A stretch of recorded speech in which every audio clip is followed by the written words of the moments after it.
Hello नमस्कार दोस्तों। तो दोस्तों आज मैं आपके लिए लेकर आया हूँ यूजीसी नेट द्वारा जो एग्जाम कंडक्ट करवाया जाता है उसके एग्जामिनेशन फॉर्म दोस्तों स्टार्ट हो चुके हैं जून 2026 वाले। तो दोस्तों ये जो परीक्षा होती है वो एक साल में 2 बार होती है, एक जून में होती है और एक दिसंबर में होती है। तो दोस्तों इस एग्जाम को कौन लोग दे सकते हैं? तो दोस्तों ये जो एग्जाम है उसको मास्टर डिग्री वाले दे सकते हैं जिन्होंने बैचलर डिग्री कर रखी हो, चाहे बीएससी का हो, बीटेक का हो, बीसीए का हो, बीबीए का हो, बैचलर ऑफ एलएलबी वाला हो, पीए वाला हो, बीकॉम वाला हो। ये लोग अगर इन्होंने मास्टर डिग्री कर रखी है जिसमें एमकॉम, एमएससी, एमटेक और जो लोग फाइनल ईयर में चल रहे हो मास्टर डिग्री के, जिनका रिजल्ट आने वाला है दोस्तों, वो लोग भी इसको दे सकते हैं ये एग्जाम। तो दोस्तों इस एग्जाम का जो मेन पर्पस होता है वो ये होता है कि इसमें 3 कैटेगरी में डिवाइड है ये। पहली होती है दोस्तों इसके अंदर जेआरएफ, जूनियर रिसर्च फेलोशिप। अगर आप लोग पीएचडी करना चाहते हैं मास्टर डिग्री के बाद तो आपको एक अच्छी फेलोशिप मिलती है इसके अंदर। इसके थ्रू अगर ये एग्जाम क्वालिफाई कर लेते हैं किसी भी आईआईटी, एनआईटीज या आप लोग अच्छे गवर्नमेंट कॉलेज में जाते हैं तो वहां पर आपको जेआरएफ के फेलोशिप मिलती है जो कि बहुत अच्छी होने वाली है रहती है दोस्तों। इसमें 45 से 50 हजार तक आपको फेलोशिप मिलती है जब तक आपका पीएचडी चलता रहता है। उसके बाद आता है दोस्तों इसके अंदर यूजीसी जो नेट है वो होता है असिस्टेंट प्रोफेसर के लिए। तो दोस्तों सेकंड कैटेगरी आती है इसके अंदर असिस्टेंट प्रोफेसर। अगर आपको आपके स्टेट में या कहीं पे भी सेंट्रल गवर्नमेंट में कोई वैकेंसी निकलती है तो वहां पर यूजीसी नेट मांगा जाता है। तो असिस्टेंट प्रोफेसर के पद के लिए आप एलिजिबल हो जाते हैं वहां पर। जो जैसे एमपीपीएससी में भी यूजीसी नेट मांगा जाता है, यूपीपीएससी में भी यूजीसी नेट आपको मांगा जाता है, तो वही लोग उस जॉब के लिए एलिजिबल रहते हैं असिस्टेंट प्रोफेसर के लिए। एक कैटेगरी होती है दोस्तों इसमें पीएचडी एडमिशन ओनली। तो दोस्तों इसमें जो पीएचडी का एडमिशन होता है वो होता है, मार्क्स डिसाइड करते हैं। अगर आपके सबसे अच्छे मार्क्स है, अगर ज्यादा से ज्यादा मार्क्स लेकर आए तो जेआरएफ मिलेगा, उससे कम मिलेगा आपको असिस्टेंट प्रोफेसर, उससे कम अगर आप आए तो पीएचडी में एडमिशन के लिए आप एलिजिबल रहोगे। तो दोस्तों मैं बता देता हूँ स्टेप बाय स्टेप क्या क्या होने वाला है इसके अंदर।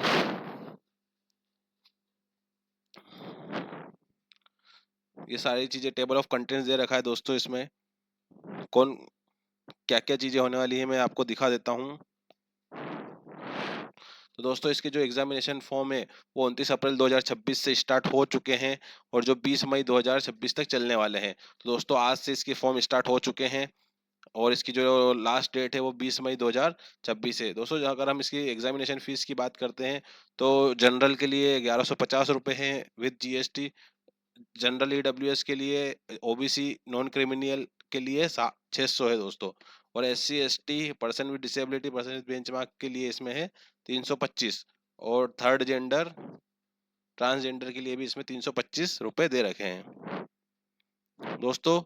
इसकी जो सिटीज होगी, एग्जामिनेशन सिटीज होगी, वो दोस्तों आपको 10 जून तक डिस्प्ले कर दी जाएगी और एडमिट कार्ड आपको 15 जून तक देखने को मिल जाएंगे। और इसकी जो डेट ऑफ एग्जामिनेशन रहेगी दोस्तों वो 22 से 30 जून तक हो सकती है। तो दोस्तों इसमें आपको ड्यूरेशन ऑफ एग्जामिनेशन रहने वाला है 3 घंटे का, जो कि 180 मिनट का होता है। इसमें कोई भी ब्रेक नहीं मिलने वाला। 2 पेपर होगा, पेपर 1 और पेपर 2। तो दोस्तों आप लोगों को इसके अंदर पहला जो पेपर है वो 100 मार्क्स का रहेगा जो कि टीचिंग एप्टीट्यूड से रिलेटेड रहता है। और जो सेकंड पेपर आपका रहेगा दोस्तों वो आपके मास्टर डिग्री, जिसमें आपने मास्टर डिग्री कर रखी है, उससे रिलेटेड होगा और वो 200 मार्क्स का रहता है। तो टोटल जो पेपर होने वाला है आपको 300 मार्क्स का होने वाला है दोस्तों। 300 में से आपको कम से कम 180 या 190, और ये अलग अलग सब्जेक्ट के हिसाब से कट ऑफ जाता है दोस्तों। तो आप लोग इसमें यूं समझ लीजिए कि 250 नंबर तक अगर आप अच्छा नंबर लाते हैं तो आपको जेआरएफ मिलेगा। उससे कम आओगे तो असिस्टेंट प्रोफेसर का सर्टिफिकेट मिलेगा और उससे कम आओगे तो आपको पीएचडी का सर्टिफिकेट मिलेगा। तो दोस्तों इसकी जो एग्जाम है वो पूरी ऑनलाइन मोड रहेगी जिसमें कि आप लोगों को कोई भी ऑफलाइन वाला सिस्टम इसमें नहीं रहने वाला है दोस्तों। तो आपको मैंने सारी चीजें इसमें बता दी कौन कौन से सब्जेक्ट होने वाले हैं दोस्तों। तो वो मैं आपको दिखा देता हूँ कि कौन कौन से सब्जेक्ट रहने वाले हैं इसके अंदर में। ये पूरा इसकी एक बुलेटिन दे रखी है, ये दे रखा है दोस्तों। देखो कैटेगरी 1, कैटेगरी 2, कैटेगरी 3। कैटेगरी में 1 में क्या है, qualified for award of JRF and appoint as assistant professor. तो अगर एलिजिबल कौन रहेगा, अगर कैटेगरी 1 में आता है वो, तो जेआरएफ भी क्वालिफाई हो जाएगा, असिस्टेंट प्रोफेसर भी क्वालिफाई हो जाएगा और पीएचडी एडमिशन के लिए भी क्वालिफाई हो जाएगा। उससे बात करते हैं दोस्तों कैटेगरी 2, तो इसमें only appointment as assistant professor and PhD admission only. तो जेआरएफ के लिए एलिजिबल नहीं रहेगा वो, असिस्टेंट प्रोफेसर और पीएचडी के लिए एलिजिबल, पीएचडी में एडमिशन के लिए एलिजिबल रहेगा। कैटेगरी 3 इसमें एडमिशन टू पीएचडी ओनली, तो ओनली पीएचडी में एडमिशन होगा दोस्तों इसके थ्रू। अब हम बात कर लेते हैं दोस्तों, नीचे आ जाते हैं कौन कौन से सब्जेक्ट होने वाले हैं इसमें। ये रहा दोस्तों, इसमें 100 मार्क्स का फर्स्ट पेपर होगा जो कि 50 क्वेश्चन रहेंगे, और जो पहला पेपर रहेगा उसका जो सिलेबस होने वाला है वो दोस्तों ये रहेगा। ये सारी चीज़ें इसमें आपको मैथ्स रीजनिंग भी देखने को मिलेगी, जनरल अवेयरनेस भी मिलेगा, और रिसर्च और टीचिंग एप्टीट्यूड भी देखने को मिलेगा दोस्तों। और उसके बाद आता है ये 200 मार्क्स का रहता है, इसमें 100 क्वेश्चन रहते हैं, जो कि आपका जो मास्टर डिग्री में जितने भी सब्जेक्ट रहे हैं उसका नॉलेज आपको पास होना चाहिए। तो 200 टोटल 300 मार्क्स का रहता है, उसमें 150 क्वेश्चन रहते हैं और 3 घंटे में आपको कंप्लीट करने हैं दोस्तों। हर क्वेश्चन 2 नंबर का रहेगा और इसके अंदर कोई भी नेगेटिव मार्किंग नहीं होती है दोस्तों। तो इजी आप सारे क्वेश्चंस अटेम्प्ट कर सकते हैं और इसमें चांसेस ज़्यादा हो जाते हैं पास होने के। हम एलिजिबिलिटी एंड क्वालिफिकेशन की बात कर लेते हैं दोस्तों। Eligibility criteria for UGC NET 2026 qualifying examination क्या क्या मांगी गई है इसमें। तो दोस्तों general unreserved category who have secured at least 55% without rounding in master degree equivalent or examination university institution organise by UGC. तो 55% होना चाहिए दोस्तों जनरल के लिए। और अगर हम बात करते हैं किसके लिए, जनरल के लिए तो हो गई। अगर हम बात करते हैं दोस्तों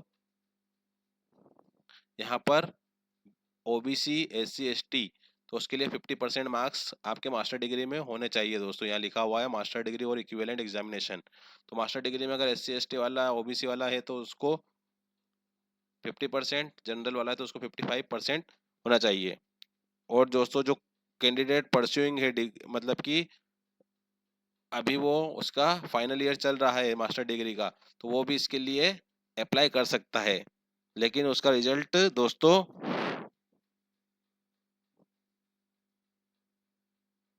टेस्ट के पहले आ जाना चाहिए। अब हम बात नीचे आ जाते हैं दोस्तों। ये आप पूरी इसकी बुलेटिन पढ़ोगे तो आप पूरी चीजें क्लियर हो जाएगी। 102 पेजेस की बुलेटिन है दोस्तों इसके अंदर।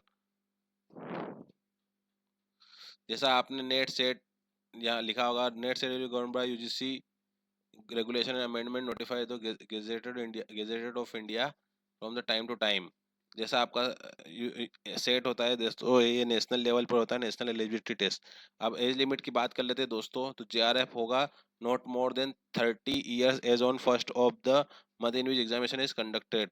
तो दोस्तों अगर आपका 1/6/2026 तक अगर आपकी एज 30 तक हो जाती है तो ठीक है, अगर इससे ज़्यादा हो रही है तो आप लोग जेआरएफ के लिए एलिजिबल नहीं रहेंगे। अब इसमें रिलैक्सेशन की बात कर लेते तो दोस्तों ओबीसी के लिए 5 year provider content belonging OBC central list of the OBC available, और एससी एसटी के लिए सभी के लिए दोस्तों यहाँ पर जेआरएफ के लिए 5 साल की इसके अंदर छूट दे रखी है। तो दोस्तों 35 साल तक एससी एसटी वाला अप्लाई कर सकता है।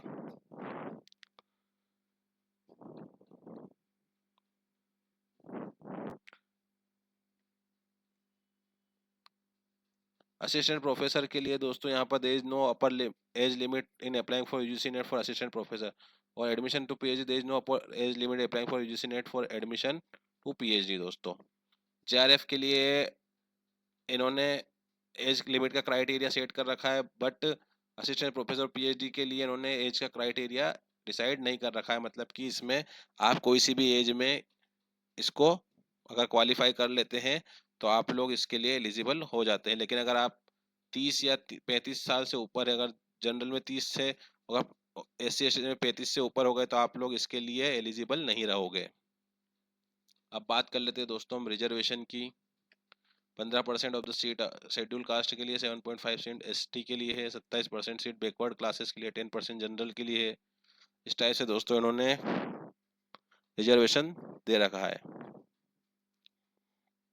अब हम बात कर लेते हैं दोस्तों, नीचे आ जाते हैं इसके अंदर क्या दे रखा है इसमें, रजिस्ट्रेशन एंड एप्लीकेशन प्रोसेस बता रखी है दोस्तों।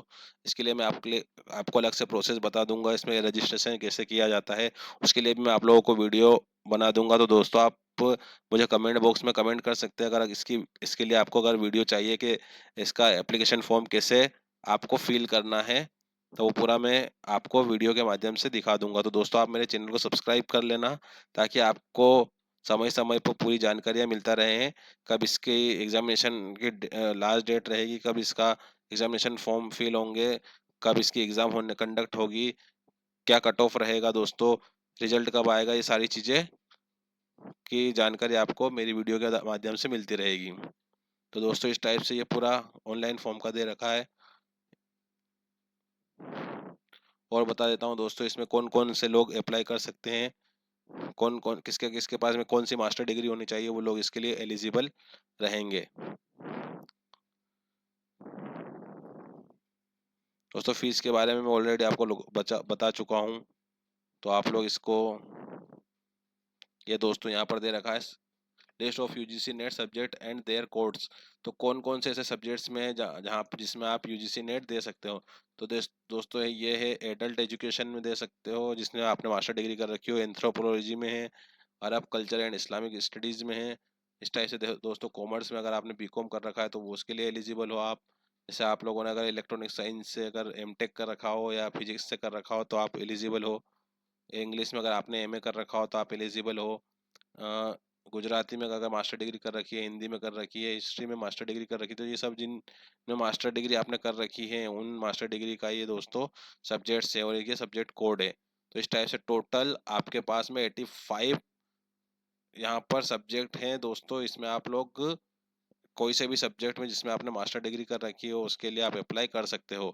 ये लिखा है the candidate with master degree in geography mathematics eligible to appear in population studies. और दोस्तों बता रखा है कि मास्टर डिग्री इन जियोग्राफी अगर आपने in population studies for mathematics statistics and और also eligible to appear in the subject of population studies. तो जिन लोग मैथमेटिक्स से अगर मास्टर डिग्री है, जियोग्राफी में है, तो वो लोग इसमें पॉपुलेशन स्टडीज में एलिजिबल रहेंगे। और the candidate with master degree in humanities including language and social science are eligible to appear subject women studies, जिसने humanities English language sorry including language degree in humanities में है तो वो woman studies में apply कर सकता है दोस्तों। एग्जामिनेशन सेंटर दोस्तों यहाँ पर दे रखे हैं, आप लोग देख सकते हैं आप अपने स्टेट के अकॉर्डिंग। जैसे आंध्र प्रदेश के इतने स्टेट है, आंध्र प्रदेश इतने स्टेट में इतने जगह सेंटर है, तो दोस्तों ये आपको आप अपने अकॉर्डिंग इसमें देख सकते हैं दोस्तों। ये दिख रहा है आपको, आप अपने राज्य के अकॉर्डिंग देख सकते हैं कि आपको एग्जाम सेंटर कहाँ कहाँ मिलने वाले हैं दोस्तों। तो इस टाइप से आप लोग पूरे सेंटर्स देख सकते हैं, एग्जाम सेंटर की सिटीज देख सकते हैं।